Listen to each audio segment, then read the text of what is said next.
Hey everybody, welcome to another Spinning in Vegas Q&A video, guys. I haven't done one of these in ages and the questions have been racking up, and I thought I would tackle a lot of them and hopefully give you guys an articulate response on each question. I think the last time I done one of these was almost a half a year ago. I get a lot of the same questions quite often, and some of these questions that I'm going to answer here is ones that I've answered in previous videos, but I don't think these folks have went back on the channel and looked at the previous Q&As. So I'll just answer them anyway, and I hope you guys really enjoy the video. This is not something I do often, and when I do post a video like this, I will usually post something else the same day because it's not really Vegas related or anything like that. People just want to know about me and the channel in general. So here we go, guys. I got a list of 10 questions here with 2 honorable mentions, and I will answer all of them. So the first question, and the one that I get most often, usually on a daily basis, is what's your name? Well, I could tell you guys, just call me Tig. T-I-G. Everybody calls me Tig. Everybody in my family, my friends, my employees, they all call me Tig, and go ahead, just call me Tig. T-I-G, and we'll leave it at that. That's what everyone calls me. Number 2, had this question before as well. What do you drive? It's funny, I get this question a lot, and I'm not sure why so many people really care, but since it's so popular, I'm going to go ahead and answer it anyway. It's actually different now, because if you look at my last Q&A video, I don't drive the same vehicle anymore. I used to drive a 2016 GMC Acadia. It was fully loaded. Great car, SUV I should say. We now drive a 2018 Chevrolet Volt. It's a great car. We do a lot of traveling. If we want to go to work, we really don't pay any cost in fuel. It's an electric car. Well, it's an electric hybrid, but it's a plug-in hybrid. So you use up your battery first, and after the battery runs out, it'll kick over to the gasoline engine. And even when it's in gasoline mode, it's still getting some use from the battery. So as you brake, there's a regenerative brake system on there. You don't use the actual brakes. Little button on the paddle that charges the battery back up, and then you can go back on battery. Also, where I live, there's a lot of plug-in stations in our province, so no matter where we visit, we always seem to find them, and we really don't spend a lot of money in fuel. The first month we had the vehicle, we spent absolutely nothing. Not $1 in fuel, and it costs roughly $1.50 to fill the car up for electricity. So in the summertime, we were getting roughly 110 to 115 kilometers on the battery, even though it's only rated at 80. I think the reason why they rated at 80 is because they average the summertime and wintertime. Because in the wintertime, you're going to get a lot less out of that battery, especially up here in Canada where it gets so cold and you just use more battery power. So in the winter, we're only getting roughly 65 to 70 kilometers out of the battery, as opposed to the 110 to 115 that we would normally get in the summer months. Great vehicle. I definitely don't regret that purchase. It was quite expensive up here in Canada for that car, and but worth every penny. I also drive muscle cars. I love them. You guys can check out my previous Q&A for that. I drive a nice, beautiful 67 Camaro RSSS, and other vehicles too that we've had. Number 3. Besides Vegas, where would you like to visit, but only for gaming? Now, I've had a question in the past where if I was to go to a different tourist destination, where would I go? This is different in the sense that it's the same question, where besides Vegas, where would you visit, but only for gaming? That's a good question, a very good question. I know a lot, I do a lot of research about where casinos are and stuff like that, places I'd like to visit. I do have some answers here. It's not just one. I'd love to visit Atlantic City, New Jersey. Right on the water, looks like a beautiful location, and there's a lot of healthy, no, I won't say healthy, but there's a variety of casinos there in Atlantic City, New Jersey. And I'm not sure if I'll ever visit that location, but I'd like to visit it. I'd visit a whole lot of places first, because if I'm going to travel, I'm going to make sure it's worth. It's hard to answer this question because if I'm going to travel for gaming, it's going to be to Las Vegas, right? So I can't ever see myself visiting any of these locations, but I would like to. Another one is Tunica, Mississippi. This is an oddball place, almost in the middle of nowhere. All these casinos are tucked away in like almost like these hidden locations around heavy vegetation, a lot of trees and stuff like that. It just looks so oddballish. But again, I think that's kind of the mystique that they're going for out there, and definitely seems like a cool place that I'd like to go. And another one is Foxwoods Casino. This one is in Connecticut, and I'm not sure if it still holds the record for the largest casino in the world. I know at one point it was the largest casino in the world, and it just looks absolutely monstrous. Even from Google Earth or Google Maps to go down and take a look at the scale and the size of this place, just absolutely monstrous. Yeah, a place that I'd like to go. A lot of people have asked if I'd ever visit Reno. Again, it's one of those things where, yeah, it'd be nice to visit, but Vegas is right there. And I mean, why wouldn't I just stay in Vegas as opposed to going to Reno? But again, you know, it's hard to say. I don't know. I don't think I'll ever visit Reno, even though I guess I'd sort of like to. Number 4, how do you deal with haters on the channel, that is? How do you deal with haters on the channel, and will you ever do a hate mail live responding to them? So I'm guessing what you mean by that is make a video of me reading haters' comments? No, I'll never, ever, ever give them that sort of fuel. You know, why would I do that? Well, my job is very easy in that department. I almost never get haters on my channel. I just don't. That's what I love about spinning in Vegas. There's no drama on our channel. We have just the most remarkable people that come on the channel and comment on the videos. Maybe one a week or one every 2 weeks will come on the channel, and they're not really haters. They just put a stupid comment. Your camera work sucks. I never get that. Well, I shouldn't say never. You know, some people do put it that my camera work sucks. I like to think my camera work is pretty damn good. I put a lot of work into editing all of my videos that go up there. So you're talking color correction, contrast, sharpness, noise removal, audio correction. A lot of work goes into those videos.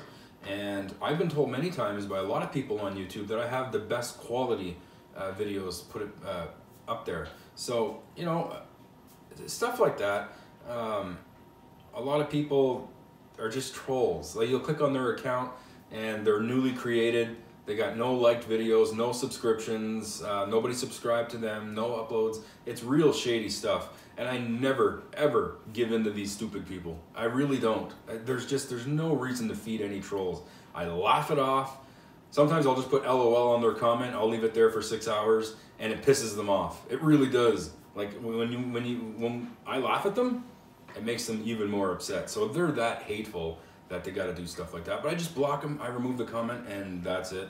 I'll never ever give them that sort of advertising by making a video dedicated to haters. I just don't have enough. A lot of people enjoy the channel, and like I said, if I get one every week or two, and it's very minor, there's really no hate that goes on the channel, and that's a good thing. I really, really enjoy that. Number 5. This is a cool one. You're given $100 and told you can only play one slot machine for the rest of your life. Which do you pick? You have no idea how hard I thought on that one. It took up quite a bit of time. I'm gonna have to say, strictly on the nostalgia factor, so what got me into gaming and stuff like that, and I came up with The Walking Dead 1. Most of you guys know I like Walking Dead 2 more than Walking Dead 1, but Walking Dead 1 holds a heck of a lot more nostalgia for me. When I started gaming was right around the time that slot machine came out, and so many memories surrounding me, my wife, our trips to our former local casino.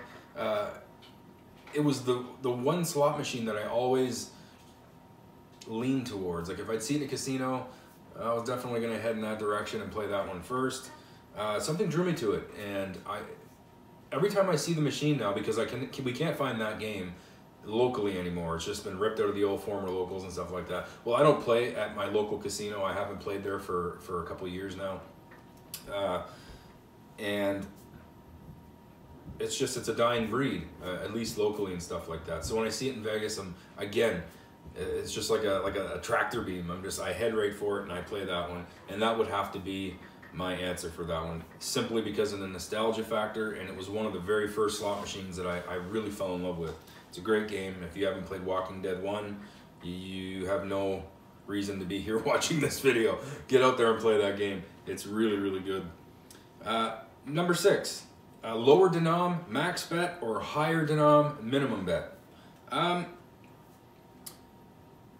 It's a difficult question to answer for a couple of reasons. However, depending on the machine, because sometimes if this is a progressive machine that requires you to play max bet for any progressives, I would say do a max bet at lower denom instead of doing minimum bet at higher denom, because you're not going to be eligible for any type of progressive or something like that. So you want to make sure that you cover that before you even decide what denomination you're going to play on, because you don't want to cut yourself out of a progressive. That is something that I cannot stress enough. You have to make sure that you're betting enough to be eligible for these progressives. Why would you play the machine, not make yourself eligible, and just rack up the amounts for somebody else to win? If you are not going to play enough coins to be eligible for that, don't play them at all. Go on another machine that doesn't require a maximum bet for a progressive amount. However, if that's not the case, I would always suggest doing a higher denom with a lower bet. It's a fact that higher denomination machines have a higher payback percentage. And you're talking, 4 or 5% difference between a $5 denom machine and a 1 cent denom machine. So if you're on a $5 denomination machine, minimum bet is $5, or you can go on a 1 penny, maximum bet is $5. Well, you're looking at roughly an 88 to 90% payback on a 1 cent machine, as opposed to the 94, 95% that a $1 denom or $5 denom would be. So you'd just be a smarter gambler overall by picking the higher denomination machine. So that is my answer to that one. Number 7, why did you start your YouTube channel, and what's involved in the making of the channel? Well, first of all, let me say that I never ever thought in a million years that my channel would get to where it is today. It never dawned on me that it would grow like this. I've actually had a few YouTube channels. I used to have a former one with slot videos on it. It's been deleted since, for a long time now it's been deleted. But, and that never grew to anything. There was never really an audience there. When I first started uploading slot videos to YouTube, it was strictly for my own knowledge. For me and my wife, if we ever visited a casino and we seen the machine, and I'd be like, I wonder if we've played this before, and we just type it in on our channel and see what it was like, see what the bonus was like. It was pretty much our own personal data bank. Actually, to be honest, when we first started uploading to YouTube, all of our videos were private. We didn't want anyone watching them. We didn't, you know what I mean? Like, it was very, very hush-hush. And then we released all those videos out there on our first channel, and maybe 5 or 6 months went by, and I think we might have accumulated 60 subscribers or something like. It wasn't very much. There was barely, if any, comments put on the videos. It wasn't the like the set here and stuff like that. There was no me. It was just the video, and it was terrible quality because they were on these Chinese or Japanese made hidden glasses. So they were a pair of looked like prescription glasses with a hidden camera in the middle. And it shot at a horrible refresh rate. If I moved at all, the video would freeze. It was terrible quality. I can't say I blame anybody for not subscribing to content like that. It was all really in its infancy back then, and we're talking 2011 here. But yeah, that was the whole idea when we started. It was just a data bank for ourselves. And look what it grew into today. I mean, I'm almost at 4,000 subscribers. It blows my mind every day. 4,000 people? Are you kidding me? And we ask ourselves all the time, what did we ever do to deserve so much support from so many wonderful people? It boggles my mind. And I cannot thank you guys enough. That's why I do all these contests, so I can give back to you guys in some way, shape, and form. to say that we just can't appreciate it enough. You guys absolutely rock our world, man. 2 thumbs up. I don't have enough thumbs for you guys, okay? You can have the whole bouquet. There you go. It's unbelievable. What's involved in the making of the channel? That's... wow. I mean, apart from the filming. So when we go to Las Vegas, there's the filming part. Now, that's not really what I would consider any type of work. Actually, I don't consider any part of this channel work. I enjoy it very much. I love doing it. I am a business owner, so I travel all the time. I have employees, I have staff that, you know, I need to take care of. So the way I run this channel is I'm on the road twice a week, 3 times a week. So on the days that I have off, usually 2 days a week, what happens is I spend time with my family, obviously, but I dedicate a good 6 to 8 hours to the channel. Meaning that I try to film as much as possible and edit as much as possible. I try to do it, most of it, in the wee hours. That way there I can spend time with my family. But I just do all my editing, you know, in the wee hours. You know, I'll edit in, you know, 1, 2 o'clock in the morning sometimes. And what that allows me is that I'll finish all these videos and then I'll have my wife click the upload button. I even put them on YouTube, upload them, put all the, you know, the tags in there, the description, all that stuff, but I won't allow them to be published, you know, all at once. So she'll click when I tell her to click publish and stuff like that. And while I'm on the road, videos still get uploaded. Now, there is going to be times where I don't have the time to upload every day. You know, life is busy and life is hectic. You know, we all lead busy lives, and there may be days where, you know, there's an absence on the channel. No videos will go up, no comments will be answered. 2 days ago would have been a great example of that. Things just got real crazy for me, and I was not able to dedicate any time to the channel. But yeah, the filming, the editing, the thumbnails. Geez, one good thumbnail takes me roughly 30 to 40 minutes to complete. I get right detailed and crazy with it. I make sure that when I Photoshop my images, that there's no imperfections. I try to get it as perfect as possible while making sure that it's still a high resolution image. I had to teach myself Photoshop. I purchased the program. I don't illegally download any of my stuff. That way there, if I do want to learn about it or learn how to do something, I can go on the Adobe forums, which I do often, and try to get, you know, taught by people who are much better than I am. In addition to that, I also pay a monthly fee to Adobe Premiere Pro. This is the video editing software that I use. I used to use a product called Magix, and I was really limited to what I could do with that program, and I really didn't feel like I was getting any better. I wanted to know more about video editing, and that program I don't know, it just didn't do it for me. I used it for a long time, and I do recommend it, you know, if you're a beginner editor, to go ahead and download the Magix software. But now I've, you know, leveled up, and now I'm using Adobe Premiere Pro, which is fantastic. I absolutely love that program, and that's what I use to edit my videos. So, for example, Las Vegas Journeys, we're talking 6 hours of editing. That's with the thumbnail, you know, all of the color correction in the movie. Matching audio to voice is something else that's a problem. I always like to make sure that that's as spot on as possible. Like I said, sharpness, color correction, contrast, color values, you know, denoising the video, making sure the audio is the same throughout, because I use a lot of different recording media. So like you see I have my iPhone. My last trip I also used my production camera, and then I'll use my wife's phone when my phone dies. You're talking 3 or 4 different types of devices to record stuff. Well, the audio is different for all of them, so I have different and varying audio levels, so I got to make sure that they're all on par, and sometimes I don't always get it perfect. It's just for a good, even for my singular live plays. So if I upload a singular live play, there's still roughly 20 minutes of editing involved in that video. I try to make sure that what I put out there is something that I would want to watch and feel comfortable with watching, because I know that there's so many people out there on YouTube, many great people, great content creators who are uploading videos like I am. And I want to make sure that I'm doing as good a job, if not better, than what they are. And don't get me wrong, I'm not trying to turn this into a competition by any means. I watch a lot of people on YouTube, I support their channels, and you know, so many people out there that make just absolutely wonderful content, and I want to make sure that I'm up there, at least trying to be as good as they are. So that's pretty much what's involved with keeping this channel going. Number 8, if there was one place you could live for the rest of your life, where would it be and why? I'm not sure if I had this question before.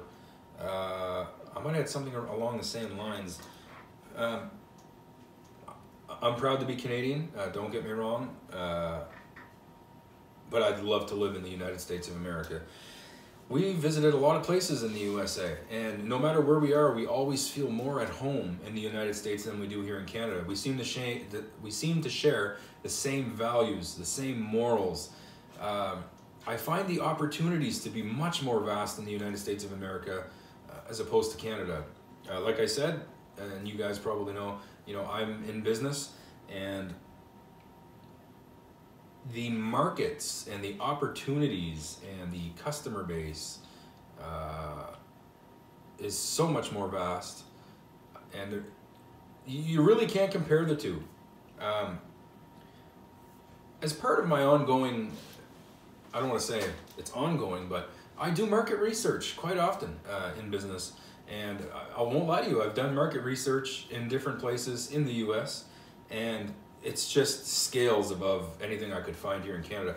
Even in our most popular cities such as Toronto or Vancouver, or even here on the East Coast down in Halifax, the problem with these Canadian cities is they're outrageously expensive to live in. You can get a home in Vancouver that, well, if I was to purchase my home in Vancouver, we're talking $2.5 to $3.5 million. Where I live here, it's a lot less. So the cost of living and the cost of doing your overhead and stuff like that is so much more higher in these cities. That's why I stay away from them. But in the States, in the USA, I will take Las Vegas just for example. It's a big and beautiful city with a booming economy. It's a self-sustaining economy. And the cost of living is so low compared to, similar cities within the US. And it's very inviting. And there's a lot of cities like that too, don't get me wrong. A lot of cities in the US that have very affordable living. And for anyone that wants to get into business, it's very attractive. And I would have to say that the USA, if I was to pick one place that I could live for the rest of my life, it would be anywhere in the USA. Not even specific to one spot. Well, yeah, actually, yes, because being a businessman, you want to make sure that you're in a place that could sustain the type of business that I'm in. And but yeah, USA, what a fantastic country. Love it. Number 9, do you play video games? No. I do not have the time to play video games.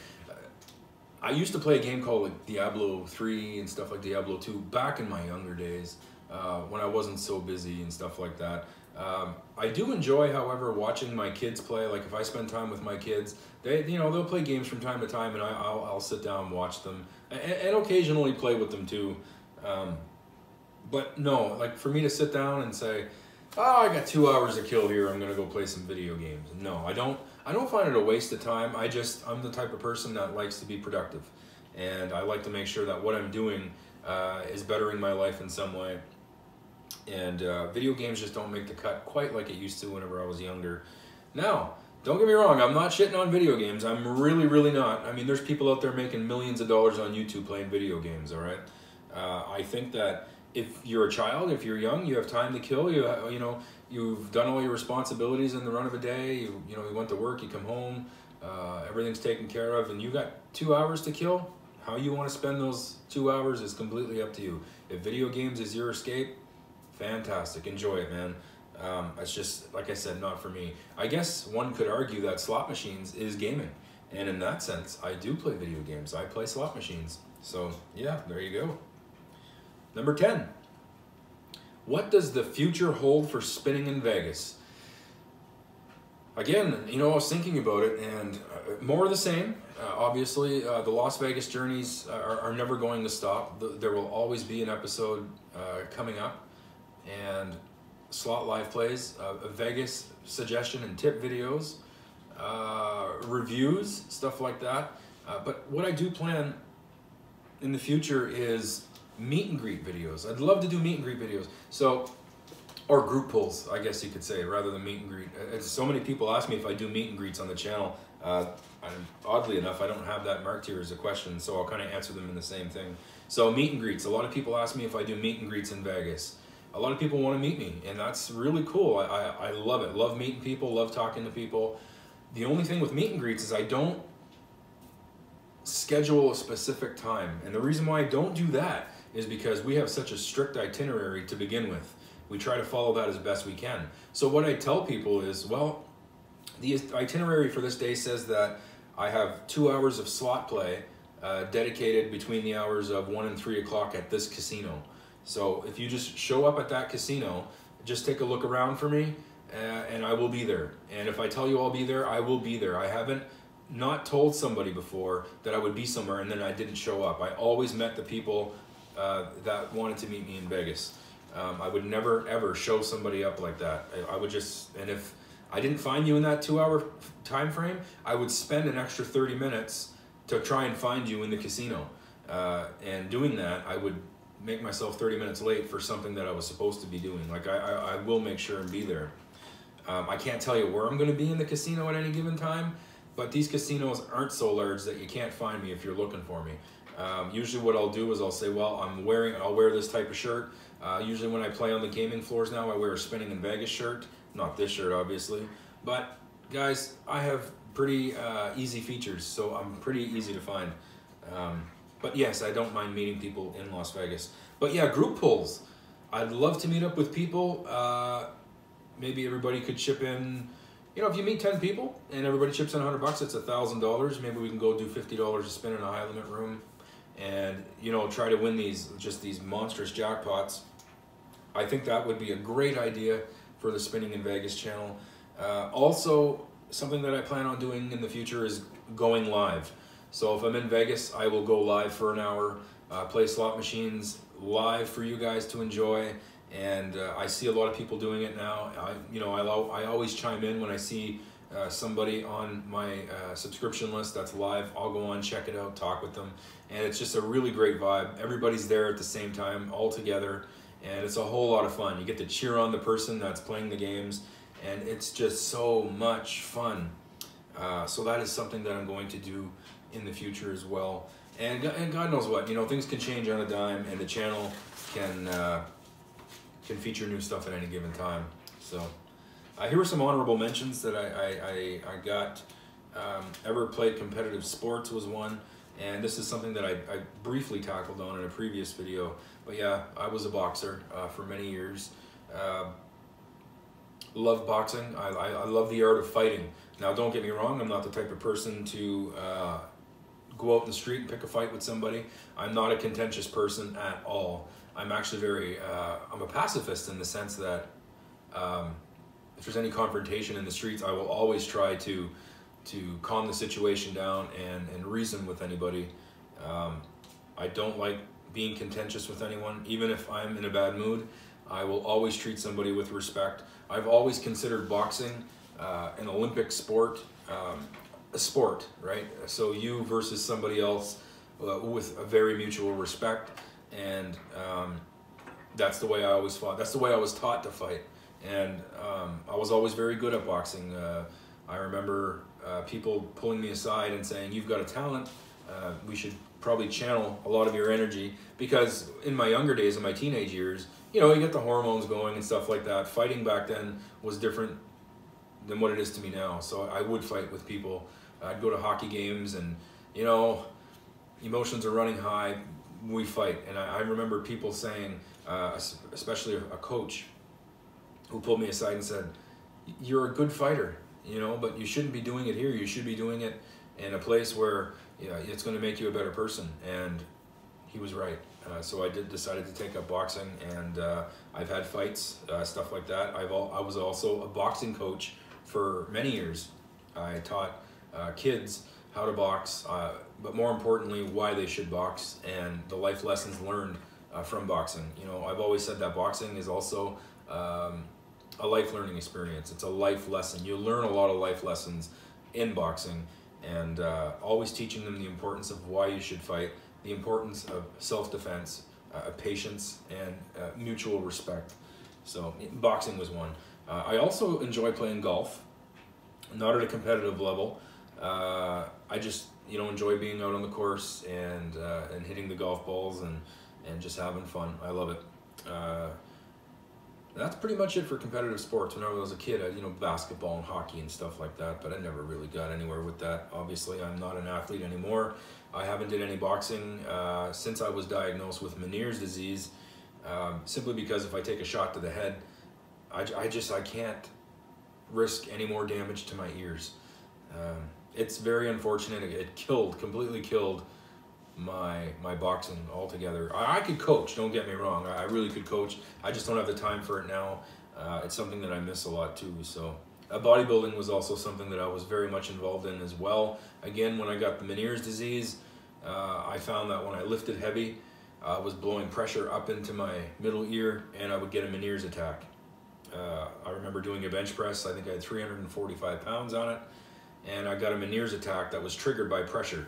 And I got completely dizzy, and the weight actually landed on my chest, and it was not fun. So it ruined my athleticism altogether. Very unfortunate. However, I keep myself busy doing other things. The channel here, I always said that everything happens for a reason, and I can almost guarantee you that if I didn't get Meniere's disease, I wouldn't be dedicating so much time to this channel. Because I would be at the gym, I'd be doing boxing, I'd be doing some coaching and stuff like that. So everything happens for a reason. I took something negative and turned it into just an absolutely wonderful positive.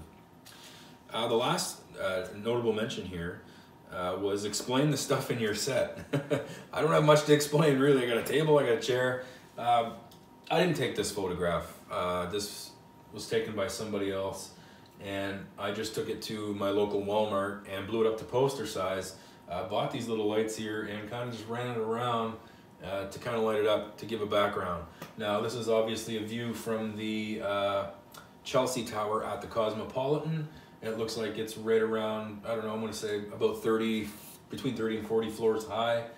Looking towards the Bellagio, Caesar's Palace, obviously. You got Paris here. You got Bally's, you got Flamingo, you got the Venetian in the background. And these are the Bellagio fountains here. The conservatory at the Bellagio is right there. It's a beautiful image at nighttime. I thought it was great, and I thought it would do well in the background. This is my little Welcome to Las Vegas sign, even though you can't see Welcome to Las Vegas because it's so bright that the white balance doesn't reflect good on the camera, but it does say Welcome to Las Vegas. This here is a photo that me and my wife took at the New York. We had bought a little crystal that has a 3D image on the inside of both of my children. And we bought that at, I can't remember the business name, but it was right next to the Houdini's Magic Shop in the New York. So when you go into the New York from the front, you're gonna see Starbucks, you're gonna see Hershey's. You just keep walking straight and you can't miss this little crystal store. And that's where we purchased that crystal. And when we got that crystal, they gave us a coupon for a free photo at a little photo op that was right next to that magician Houdini shop. And we just gave them that coupon. They took this photo of us, and nice little 8x10 there, me as Elvis and my wife as a showgirl, and it was absolutely free. So we said, why not? And I thought it'd be nice here to kind of have it, on the desk. This is a picture of me at Binion's with the $1 million that they have there. So if you've never been to Binion's, they have a display there, $1 million, and you can take your picture with it. Absolutely free. This did not cost me anything, and that includes the holder that it's in. So picture there, Binion's, $1 million. This here is me and my wife at the Bellagio fountain. So when we first visited Vegas, we checked into our hotel, and that was a problematic day. I remember getting off the flight and I lost the hearing in one of my ears, and I was very concerned about that because I do have eustachian tube dysfunction and Meniere's disease, and I lost all the hearing in my ear. It just gave me a lot of anxiety, and I got it fixed a couple days later. But anyway, the first thing we did was check in, and then we went down to the Bellagio fountains and took our first photo in Vegas, which was this photo right here. And again, nostalgia, great memories. Oh, I love it. It's just your first trip to Vegas will go unmatched. It'll always be your best time because it's new to you. and you fall in love with the city, and I fell in love with my wife for like the 50th time, you know, and that's a picture of me and my wife there. And here's a little slot machine that I bought on Fremont Street. It was the souvenir shop that had 2 floors, so there's 2 floors to this souvenir shop, and I'm trying to remember the location. I want to say it's right across from Four Queens. I might be wrong, but I'm pretty sure it's right across the road from Four Queens, and it's our favorite souvenir shop in Vegas. And I've seen this little machine at a souvenir shop in the Forum Shops at Caesars, and I think their price was like $50, and I think I got that for 24, half price on Fremont. But yeah, it does work. So if you pull the handle here, there you go, it does work. You can put coins in it, and if you do happen to line up the right symbols, it will pay out. It's pretty cool, nice little tidbit there. But next time I go to Vegas, I do plan on buying a neon sign. I'll have that here. I also been looking into having a Spinning in Vegas neon sign made for the channel. That was actually suggested by a viewer of the channel, and who knows, you know, I'm gonna probably try and get this set as best I can, and try to add more stuff as time goes on. But yeah, there you go, guys. I actually answered 12 questions there. I don't know, I enjoy doing these videos. I don't think many people are interested in that sort of stuff. And it's just, I get a lot of the same questions over and over and over again. And I feel like I could tackle these questions in one video and people would have their answers. So that's it, guys. Q&A part 3, I think, or maybe part 4. Again, tonight I will have some videos going up of the Crazy Money slots, just a whole collage of bonuses and big wins on the Crazy Money slot machines. So Crazy Money Deluxe, Crazy Money 2, Crazy Money Deluxe VIP, Money Rain, all those types of games, pretty much incredible technologies. So go enjoy that video, guys. Thank you again for watching this Q&A. Please subscribe to the channel if you haven't subscribed yet, and I'll see you guys in the next movie. Take care.